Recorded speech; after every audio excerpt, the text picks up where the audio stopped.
কেউ কথা রাখেনি। ৩৩ বছর কাটল, কেউ কথা রাখেনি।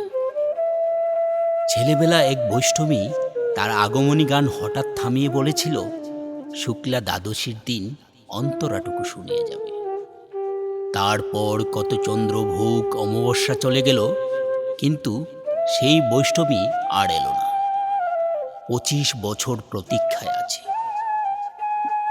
মামাবাড়ির মাঝি নাদের আলী বলেছিল, বড় হও দাদা ঠাকুর, তোমায় আমি ৩ প্রহরের বিল দেখাতে নিয়ে যাব। সেখানে পদ্ম ফুলের মাথায় সাপ আর ভ্রমর খেলা করে। নাদের আলী, আমি আর কত বড় হব? আমার মাথা এ ঘরের ছাদ ফুঁড়ে আকাশ স্পর্শ করলে তারপর তুমি আমায় ৩ প্রহরের বিল দেখাবে? একটা রয়্যাল গুলি কিনতে পারিনি কখনো। লাঠি লজেন্স দেখিয়ে দেখিয়ে চুষেছে লস্কর বাড়ির ছেলেরা। বিখিরির মতন চৌধুরীদের গেটে দাঁড়িয়ে দেখেছি ভেতরের রাজস্ব। অবিরল রঙের ধারার মধ্যে সুবর্ণ কঙ্কন পড়া ফর্সা রমণীরা কত রকম আমোদে হেসেছে, আমার দিকে তারা ফিরেও চায়নি। বাবা আমার কাজ চুয়ে বলেছিল, দেখিস একদিন আমরাও।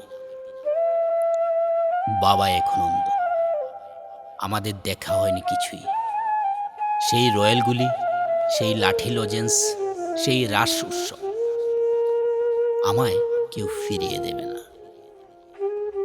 বুকের মধ্যে সুগন্ধি রুমাল রেখে বরুণা বলেছিল, যেদিন তুমি আমায় সত্যিকারের ভালোবাসবে সেদিন আমার বুকেও এরকম আতরের গন্ধ হবে।